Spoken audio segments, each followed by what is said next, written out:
Alright, this is going to be the first part of my training series. Um, we're going to work on very small basics at first, such as footwork, stances, postures in jiu-jitsu, wrestling, Muay Thai, whatnot, or whatever. But the very first thing we got to start on is your stance. So that's where all your punches and attacks and counters and everything's going to come from. So it's probably the most important thing you have to work on, because every time you do an attack or a counter, you're going to have to come back to this position to be ready for a fight. So let's go ahead and get started.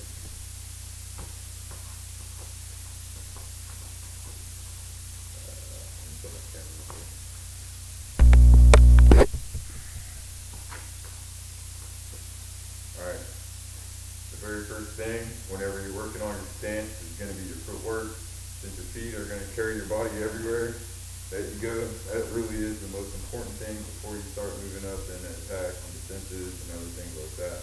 So, let's say, here's a starting point, my feet are straight across, my hips are straight across, and my shoulders are straight across, my arms are down. Alright? So, what we're going to do for the right-handed people, this is how we're going to teach everything. Of course, if you're left-handed, which we call southpaw, everything's going to be in reverse, which I'll show last. Alright, so my feet are straight across, whatever, my power hand's my right hand, my left hand's actually my lead hand, so I want my power hand in the back, so I'm going to put my foot in the back for my power hand. My foot's going to go back about another foot's length, kind of like right toe behind the toe, whatever. Sometimes it's a little bit more, a little bit less. Everything kind of changes depending how each individual's body's made, since we're all made differently. Things are obviously going to have to change just a little bit, but I'll give you the basics and you can kind of put everything together from there. So foot's back. My toes are starting off facing forward, so my right foot, I want to go ahead and face it at a 45-degree angle from my body pointing. Now, my feet standing like this give me a really good base, so if I'm going forward or going back or whatever, I have my feet to rock on, staying side to side, whatever, whereas other, like karate, taekwondo and stuff like that, their feet are straight across, they get really good balance coming from side to side, but not forward to back, whatever, they'll fall.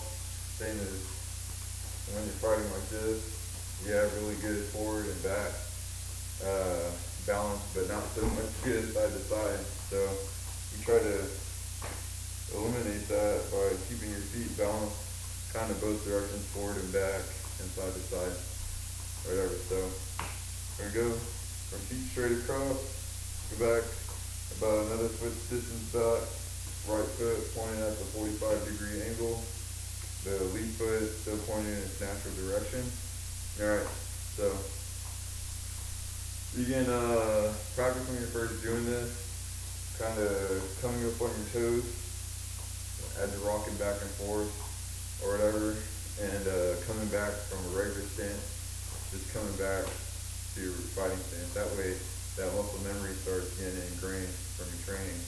And so there's a lot of different drills you'll be doing that will help us out, but that's just one simple thing that you can start off with if you don't have a lot of time to do everything. Alright, the next thing we're going to work on, my knees are really relaxed. And so if I don't keep them locked out or tight, or you always want to stay relaxed in martial arts, that way you can be ready to react and contract the muscles, that way so you can put up your defense or attack whenever it's needed, or invade an attack. So I kind of add a little natural bend and not tight or wrecked,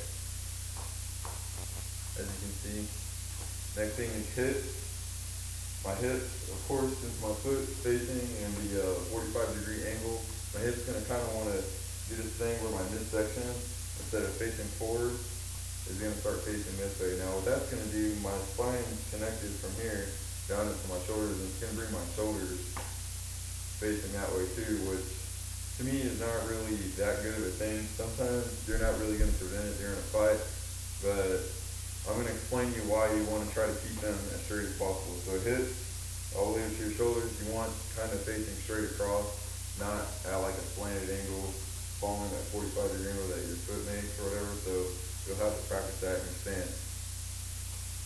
So come back, flip back, 45-degree angle, hit, keep him from turning at the 45-degree angle. I bring him straight forward with the lines of my spine up to my shoulders and keep my shoulders straight forward as much as possible. Obviously, since this is back, my right shoulder is going to be a little bit farther back than my left, but try to keep it as straight as possible. That way you create good patterns, or let's say good habits of technique, or whatever. And I'll explain to you why you do that whenever we go into punching, is keeping the shoulders and hips like that. Alright, next thing is, what am I going to do with my arm? Am I going to have them up? Am I going to have them doing all the silly shit that other people go? No, we want to go for technique. What's going to work for me? How does it work whenever you're using it in fighting? Okay? So you'll do that. You'll get a partner or whatever. One of y'all is just going to be kind of like a dummy. You're going to have your hands like this, kind of like you're going to catch something. And the person, he's going to be standing right in front of you. The first time he's going to have his arm just like this, or whatever, fist facing forward, elbow straight out, not down or anything, just straight up, fist like this. And this is going to help explain where you get your power from punching, okay? So you're going to need to concentrate on this whenever y'all do this. Y'all see it very easy. The other person is going to stand in front, have his hand like that. He's going to be pushing forward, just like this. And the other person is going to be just like this, trying to push forward like that. Push forward with his hand against the other guy's palm, okay? Now you'll see it's going to be very difficult for you to push that person in front of you, regardless of the size, whether it be smaller than you, bigger than you, which it doesn't really matter or whatever. It's going to be kind of hard to freaking do it. Alright, the next way I want you to do it is you're going to bring your arm down. Elbow's going to be to the side, which whenever someone says elbow's tight or whatever, or elbow's down, that's what they're talking about. They just want it against the body, alright? Now you're going to do the same thing. You're going to put the fist in front. The guy in front of you is going to be having his hand on your fist like that, and you're going to have your elbow down, alright, and then you're going to push, just like that, okay? So he's going to be standing in front of me like this. You're going to have your hand like this, elbow down against the body, and you're going to push out, alright? Now you're going to notice an extreme difference on how easy it is to push with your elbow down. So whenever we fight, we have our elbows down and our hands up against our face, just like this. This is just for starting, how everyone do it. Of course, like later on, you'll see me fighting like this, or like this. It's gonna change up when you get advanced, but since we're on a basic level, I'm gonna keep everything on a basic level. Let me get a little closer so I can show you. Whenever I first like teaching people boxing and Muay Thai, I like to pretend there's like a rope in your hand, just like this, and that rope going into your face. Instead of having your hands either like this or like this, I kind of have them a little outward, where my hands are just like this.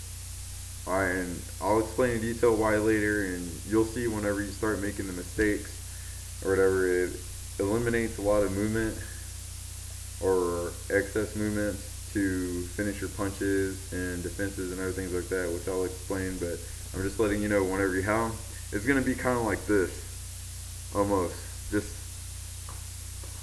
elbows down, just like this. Alright?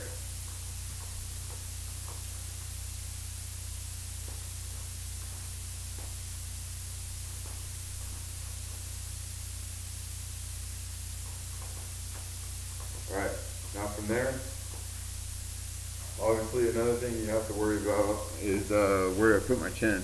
So most people, whenever you're regularly talking and stuff like that, you're going to have your chin up. Or whatever. In fighting, you want to keep your chin down. Just like this.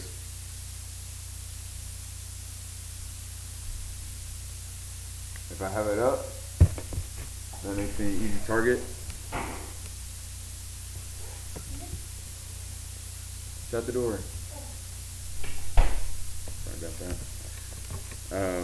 It makes it an easy target. So whenever you have your jaw up, it's going to make it really easy for you to get knocked out. And the reason why is because your spine comes up into your head.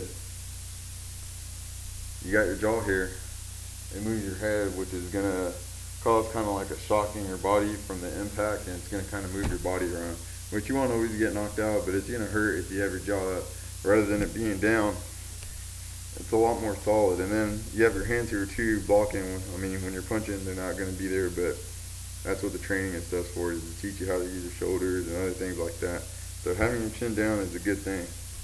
Just pretty much straight down and tight, and just like that. Elbows down. You have your foot back, obviously.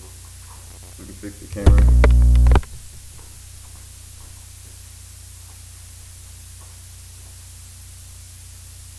Shoulders just straight forward.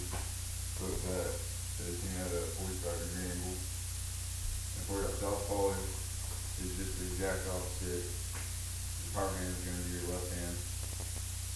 And left foot back. Putting on that 45-degree angle. Hip, straighten back up forward. Shoulders straighten back up forward. Now you got your left hand in the back kinda, and your right hand up here. Shoulders and hips, try to keep them straight. Crossing this way rather than going with your foot at 45-degree angle. Alright, there's fighting stance.